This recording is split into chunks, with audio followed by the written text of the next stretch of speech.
আল্লাহ পাক রব্বুল আলামিন বলেন, ওয়ালানাবলুওয়ান্নাকুম বিশাইইম মিনাল খাউফি ওয়াল জু'i ওয়া নাকসিম মিনাল আমওয়ালি ওয়াল আনফুসি ওয়াত থামারাত। আল্লাহ পাক রব্বুল আলামিন বলেন, আখিরি জামানার উম্মতদেরকে লক্ষ্য করে আল্লাহ পাক রব্বুল আলামিন বলেন, তোমাদেরকে অবশ্যই পরীক্ষা করা হবে। ক্ষুধা দিয়ে, রোগ ব্যাধি দিয়ে, অসহায়ত্ব দিয়ে, ব্যবসা বাণিজ্য ধ্বংস করে দিয়ে আল্লাহ পাক রব্বুল আলামিন ধৈর্যের পরীক্ষা নেবেন। আর এই পরীক্ষার মধ্যে যারা উত্তীর্ণ হতে পারবে, আল্লাহ পাক রব্বুল আলামিন ওই ধৈর্যশীলদের সাথী সঙ্গী হয়ে যাবেন। ধৈর্যশীলদের সাথী সঙ্গী আল্লাহ পাক রব্বুল আলামিন হয়ে যাবেন। বিষয়টা এত সহজ না। কারণ হলো, বিপদের সময় খুব কম মানুষে ধৈর্য ধরতে পারে, খুব কম মানুষ। আমরা তো আমাদের যখন কোনো বিপদ আসলেই আমরা অভিযোগ করে বসি, আল্লাহ পাক রব্বুল আলামিন এমন বিপদ শুধু আমাদেরকেই দিছে। আল্লাহ কি আর কোনো মানুষরে দেখে নাই বিপদ দেওয়ার জন্য?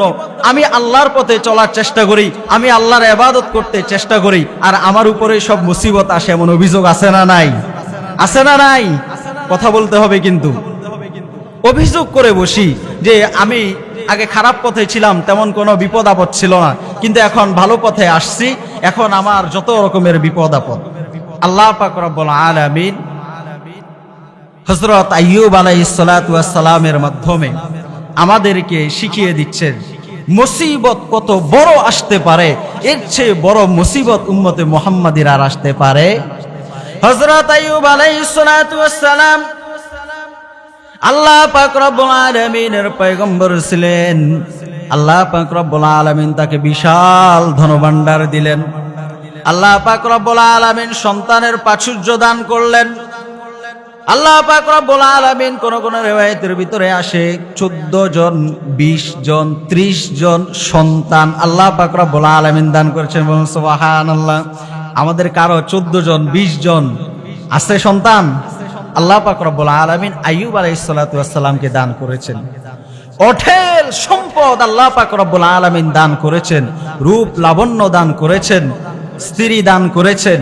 সব কিছু যখন দান করে দিলেন, আল্লাহ পাক রব্বুল আলামিনের ইবাদত গুজারের ভিতরে আইয়ুব আলাইহিস সালাতু ওয়াস সালাম মশগুল হয়ে গেলেন। আইয়ুব আলাইহিস সালাতু ওয়াস সালাম যখন আল্লাহ পাক রব্বুল আলামিনের ইবাদতের ভিতরে মশগুল হয়ে গেলেন, শুধু ইবাদত করে, আল্লাহর ইবাদত করে মজা পায়, আল্লাহ পাক রব্বুল আলামিনের প্রিয় হয়ে গেল। শয়তান গিয়ে আল্লাহকে বলে, আল্লাহ, এই ব্যক্তিকে আইয়ুবকে আপনি সন্তান দিয়েছেন, সম্পদ দিয়েছেন, সৌন্দর্য লাবণ্য দিয়েছেন, এই সৌন্দর্য লাবণ্যের কারণে আইয়ুব আপনার ইবাদত করে, যা দিয়েছেন এই কারণে ইবাদত করে, মূলত আপনার জন্য, আপনাকে ভালোবেসে ইবাদত করে না। আল্লাহ পাক রব্বুল আলামিনের পক্ষ থেকে ফয়সালা হয়ে গেল, শয়তানকে ক্ষমতা দিয়ে দেওয়া হলো। শয়তান এবার আইয়ুব আলাইহিস সালাতু ওয়াস সালামের উপর ভর করে। আইয়ুব আলাইহিস সালাতু ওয়াস সালামের পরীক্ষা শুরু হয়ে গেল। পরীক্ষা কেমন হলো, কেমন ভয়াবহ পরীক্ষা! আইয়ুব আলাইহিস সালাতু ওয়াস সালাম যে সুস্থ মানুষটা আস্তে আস্তে রোগান্বিত হয়ে গেল, রোগে ধরে গেল, রোগ ধরে অসুস্থ হতে শুরু করে দিল। এমন সময় শুনে তার যত ব্যবসা বাণিজ্য, যত উট রয়েছে, সমস্ত উটগুলো একদিনে ধ্বংস হয়ে গিয়েছে। উটগুলো ধ্বংস। রাত্রিবেলা ঘুমায় সন্তানরা এক ঘরের ভিতরে, প্রাসাদের ভিতরে। সকালবেলা উঠে দেখে প্রাসাদ ভেঙে পড়ে সবগুলো সন্তান মৃত্যুবরণ করেছে। বলেন, এর চেয়ে বড় দুঃখ বেদনা আর কারোর জন্য হতে পারে? সন্তান ধ্বংস হয়ে গেল, তার সমস্ত সম্পদ ধ্বংস হয়ে গেল, শরীরের ভিতরে রোগ ব্যাধি দেখা দিল, এমন রোগ ব্যাধি দেখা দিল, শরীরটা পচে গলে দুর্গন্ধ ছড়াতে শুরু করে দিল। এলাকার মানুষেরা এই দুর্গন্ধের তাড়নায় বাঁচতে পারে না, যার কারণে আইয়ুব আলাইহিস সালাতু ওয়াস সালামকে জঙ্গলের মধ্যে পাঠিয়ে দিল। সম্ভ্রান্ত পরিবারের সম্মানিত মানুষ, আল্লাহর পয়গম্বর দুর্গন্ধের কারণে আল্লাহর পরীক্ষার মধ্যে পড়ে গেল। পড়ে যাওয়ার পরেও মানুষেরা বুঝতে পারে না। আল্লাহ পাক রব্বুল আলামিনের হুকুম, যখন মুসিবত আসলো আইয়ুব আলাইহিস সালাতু ওয়াস সালামকে এলাকা ছাড়া করে দেওয়া হলো। আইয়ুব আলাইহিস সালাতু ওয়াস সালাম জঙ্গলে চলে গেলেন। যত রকমের বিপদ মুসিবত আল্লাহর পক্ষ থেকে আসলো, সমস্ত বিপদ আপদ সমস্ত মুসিবতকে গ্রহণ করে নিলেন, কিন্তু একবারের জন্য আল্লাহ পাক রব্বুল আলামিনের উপর নাশুকরি করেন নাই। আল্লাহর উপর কোনো অভিযোগ নাই।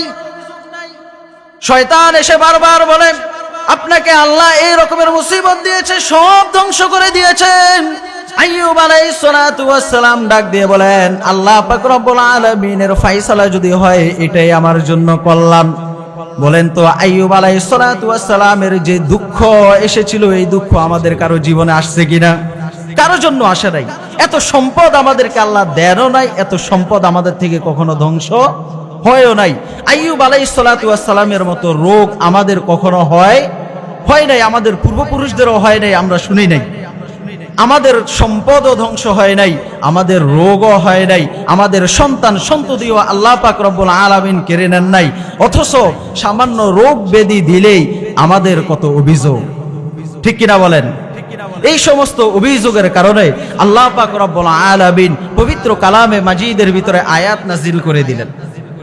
আয়াত নাজিল করে দিয়ে শুধু এতটুকুই আল্লাহ পাক রব্বুল আলামিন জানান দেন নাই, জানেন মুহাম্মদ আরবির জন্য ইমানের উপরে টিকে থাকা এতটাই কষ্টকর হয়ে যাবে, যতটুকু কষ্টকর হয়ে যায় হাতের মধ্যে জ্বলন্ত আগুনের অঙ্গার রাখাটা। হাতের মধ্যে জ্বলন্ত অঙ্গার রাখাটা যতটা কষ্টের বিষয়, শেষ জামানার উম্মতের জন্য ঈমানটাকে ধরে রাখা এত কষ্টের বিষয় হয়ে যাবে। আল্লাহ পাক রব্বুল আলামিন যুগে যুগে আল্লাহর পয়গম্বরদেরকে দিয়ে, আল্লাহর প্রিয় বান্দাদেরকে দিয়ে আল্লাহ পাক রব্বুল আলামিন এমন নজির স্থাপন করে দিয়েছেন, যে নজির উম্মতে মুহাম্মাদের উপরে আর আসবে না, কিন্তু বিধান যেটা আসবে তখন উম্মতে মুহাম্মাদিকেই সেটা মানতে হবে। বলেন ঠিক কিনা? যখন উম্মতে মুহাম্মাদের উপরে আসলো, বিপদে সবর করতে হবে, ধৈর্য ধরতে হবে, তখন উম্মতে মুহাম্মাদিকে ধৈর্য ধরতে হবে কিনা বলেন? কিন্তু আল্লাহ পাক রব্বুল আলামিন উম্মতে মুহাম্মাদের জন্য সহজ করে দেওয়ার লক্ষ্যে আল্লাহ পাক রব্বুল আলামিন ইতিপূর্বে ঘটনার মাধ্যমে কোরআনের মধ্যে আল্লাহ পাক রব্বুল আলামিন ঘোষণা করে দিলেন যে উম্মতে মুহাম্মাদি যাতে করে বিপদের সময় ধৈর্য ধারণ করতে উম্মতে মুহাম্মাদের জন্য কি হয়? সহজ হয়ে যায়। আমাদের যত কষ্ট আসে, আমাদের কষ্ট হযরত আইয়ুব আলাইহিস সালাতু ওয়াস সালামের কষ্ট থেকে বেশি না।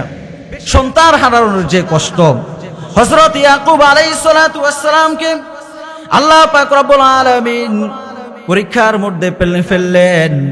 পরীক্ষার মধ্যে পড়ে যাওয়ার পর আল্লাহ পাক রব্বুল আলামিন 11 সন্তানের মধ্যে 10 ভাই চক্রান্ত করে ইউসুফ আলাইহিস সালাতু ওয়াস সালামকে কূপের মধ্যে ফেলে দিলেন। সন্তানকে, ছোট সন্তান, আদরের সন্তানকে কূপের মধ্যে যখন ফেলে দিল, সন্তান হারানোর বেদনা আইয়ুব আলাইহিস সালাতু ওয়াস সালামের পরে ইয়াকুব আলাইহিস সালাতু ওয়াস সালামের জন্য কেমন, যাদের সন্তান হারায় তারাই বুঝতে পারে। ইয়াকুব আলাইহিস সালাতু ওয়াস সালাম 40 বছর, কোন কোন riwayতের মধ্যে আছে 80 বছর পর্যন্ত তার সন্তান ইউসুফ আলাইহিস সালাতু ওয়াস সালামের সংবাদ পায় না। যখন সংবাদ পায় না, একজন নবী তার সন্তানকে পায় না, ওই সন্তানকে বাকি 10 ভাই মিলে কূপের মধ্যে ফেলে দিল। আল্লাহ পাক রব্বুল আলামিন সেখান থেকে তাকে উদ্ধার করে দিলেন। সুবহানাল্লাহ। আল্লাহ পাক রব্বুল আলামিন যে উদ্ধার করলেন সেটা আল্লাহ পাক রব্বুল আলামিন ইয়াকুব আলাইহিস সালাতু ওয়াস সালামকে জানান নাই। প্রিয় সন্তান হারানোর বেদনার কারণে ইয়াকুব আলাইহিস সালাতু ওয়াস সালাম কাঁদতে কাঁদতে দুটি চোখ অন্ধ হয়ে গিয়েছে, তবুও কখনো আমার আল্লাহ পাক রব্বুল আলামিনের উপর অভিযোগ করেন নাই। আল্লাহর উপরে অভিযোগ করেন নাই, কারণ আল্লাহর পয়গম্বর জানেন যে আল্লাহ পাক রব্বুল আলামিন আমার জন্য সাময়িকভাবে যে দুঃখ দিয়েছেন, এই দুঃখের মধ্যে আল্লাহ পাক রব্বুল আলামিন আমার জন্য কল্যাণ রেখেছেন। ঠিক কিনা বলেন? অর্থাৎ সাময়িকভাবে, খুব সংক্ষিপ্তভাবে আমি বলে দেই, সাময়িকভাবে আমাদের জন্য যতই বিপদ আসুক না কেন, যত আপদ আমাদের জন্য আসুক না কেন, আমরা ধৈর্য ধারণ করতে হবে। আদেশ কার? আদেশ কার? আল্লাহ পাক রব্বুল আলামিন উম্মতে মুহাম্মাদের জন্য আদেশ করে দিয়েও বলেন, আদেশ যখন উম্মতে মুহাম্মাদের জন্য হয়ে গেল, ওই আদেশে আদিষ্টিত যারা ওই হুকুম মানতে হবে, মানার পরেও আল্লাহ পাক রব্বুল আলামিন যাতে করে এই হুকুমটা উম্মতে মুহাম্মাদি মানতে পারে, সহজনার্থে আল্লাহ পাক রব্বুল আলামিন পূর্ববর্তী নবীদের মাধ্যমে, ওলিদের মাধ্যমে আল্লাহ পাক রব্বুল আলামিন দৃষ্টান্ত স্থাপন করে দিলেন, যাতে করে উম্মতে মুহাম্মাদের জন্য ওই আদেশটা মানা সবচেয়ে সহজ হয় এবং জান্নাতের ফায়সালা, জান্নাতের মালিক যেন প্রত্যেকটা উম্মতে মুহাম্মাদি হয়ে যেতে পারে। বলেন সুবহানাল্লাহ। ধৈর্য আমরা কিভাবে ধরব? আল্লাহ পাক রব্বুল আলামিন মুসিবত দিল, মুসিবত ইমানদারদের উপরেই একটু বেশি আসে। আমরা সমাজের মধ্যে যদি একটু লক্ষ্য করি, এক লোক সুদ খায়, নামাজ পড়ে না, জেনা ব্যভিচার করে, দুনিয়ার যত রকমের খারাপ কাজ আছে একটা মানুষ করে, ওই মানুষটার উপরে তেমন কোনো মুসিবত আসে না, তেমন কোনো জায়গার মধ্যে সে ধরা খায় না, তার কোনো এত রোগও হয় না, তার কোনো সম্পদও ধ্বংস হয় না। কিন্তু একটা মানুষ আগে নামাজ পড়তো না, আগে দিনের পথে চলতো না, এখন সে দিনের পথে মোটামুটি চলতে শুরু করে দিল, কিছুদিন পরে তার সন্তান অসুস্থ, কিছুদিন পরে তার একটা রোগে ধরে গেল, কিছুদিন পরে তার ব্যবসা প্রতিষ্ঠানের ভিতরে, চাকরির ভিতরে সমস্যা দেখা দিয়ে দিল। পরীক্ষা কার পক্ষ থেকে বলেন? পরীক্ষা কার পক্ষ থেকে? এখন যদি ওই লোকটা অভিযোগ করে যে আল্লাহ পাক রব্বুল আলামিনের কাছে কি দোষ করলাম দিনের পথে এসে, আগেই তো ভালো ছিলাম, এটা কি ঠিক হবে নাকি ভুল হবে? কারণ আল্লাহ পাক রব্বুল আলামিন বিপদ দিয়ে, মুসিবত দিয়ে পরীক্ষা করেন ইমানদার বান্দাদেরকে। বিপদ দিয়ে পরীক্ষা করেন কাদেরকে বলেন? বিপদের সময় আমাদের জন্য কি করণীয়? বিপদের সময় প্রত্যেকটা উম্মতে মুহাম্মাদের জন্য করণীয় হলো, আল্লাহ যত বিপদ দিয়ে পরীক্ষা করবেন, ওই বিপদের মধ্যে আল্লাহ পাক রব্বুল আলামিনের ইবাদত বেশি বেশি করতে হবে। একজন আমার জন্য তীর ধরলো, আমাকে তীর মারবে, এখন আমি যদি দূরে যাই তার জন্য তীর মারা আমার জন্য সহজ, আর আমি যদি তাকে এসে জড়ায় ধরে ফেলি, সে কি আর আমাকে তীর মারতে পারবে বলেন? তীর মারতে পারবে? আমরা যদি আল্লাহর হয়ে যাই, আল্লাহর দিকে রুজু হয়ে যাই, আল্লাহর দিকে ফিরে যাই, নামাজের ভিতরে মশগুল হয়ে যাই, বিপদ আসছে, বিপদ দিয়েছেন, বিপদের শুকর করে, ধৈর্য ধারণ ধরে আল্লাহর শুকরিয়া আদায় করে, আল্লাহ পাক রব্বুল আলামিনের এই বিপদটা আমার জন্য নিয়ামত হিসেবে চলে আসবে। বিপদটা আমাদের জন্য কি হয়ে যাবে বলেন? বিপদটা আমাদের জন্য নিয়ামত হিসেবে চলে আসবে। যদি আমরা নামাজের ভিতরে মশগুল হয়ে যেতে পারি, আল্লাহর ইবাদতের ভিতরে আমরা অবিচল হয়ে যেতে পারি, আর আল্লাহ পাক রব্বুল আলামিন যে ফয়সালা আমাদের জন্য করেছেন, এই ফয়সালার মধ্যে যদি সন্তুষ্ট হয়ে যাইতে পারি, আল্লাহ পাক রব্বুল আলামিন বলেন, ইন্নাল্লাহা মা'আস সাবিরিন। আল্লাহ পাক রব্বুল আলামিন ধৈর্যশীলদের সাথে রয়েছেন। এখন বলেন, আল্লাহ যার সাথে আছেন, অথবা আমরা যারা এখানে আছি, এই এলাকার যিনি সবচেয়ে জনপ্রিয়, সবচেয়ে পাওয়ারফুল আমরা বুঝি, ওই মানুষটা যদি বলে যে এটা হলো আমার লোক, আমরা খুশি না বেজার? যে লোকটাকে বললো যে এটা হলো আমার লোক, ওই লোকটা খুশি হবে না বেজার হবে? ওই লোকটার জন্য আর কোনো কিছু দরকার আছে? কোনো কিছু দরকার আছে? কোনো কিছু দরকার নাই। যে আল্লাহ আসমানের মালিক, যে আল্লাহ জমিনের মালিক, যে আল্লাহ জান্নাত ও জাহান্নামের মালিক, ওই আল্লাহ যদি বলেন ধৈর্যশীল বান্দা যারা, ওই ধৈর্যশীল বান্দাদের লোক আমি, তারা আমার লোক, তাহলে আমাদের কোনো ভয় আছে না? নাই, কোনো ভয় নাই।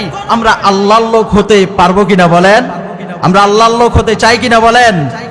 তাই বিপদ যদি সাময়িকভাবে আমাদের উপর আসে, ধৈর্য ধারণ করা যাবে কিনা? ধৈর্য ধারণ করা যাবে কিনা? আল্লাহ পাক রব্বুল আলামিন আমাদের সবাইকে এই অল্প সময়ের আলোচনাকে জীবনের মধ্যে ধারণ করে আমাল করার তৌফিক দান করুন, আমিন।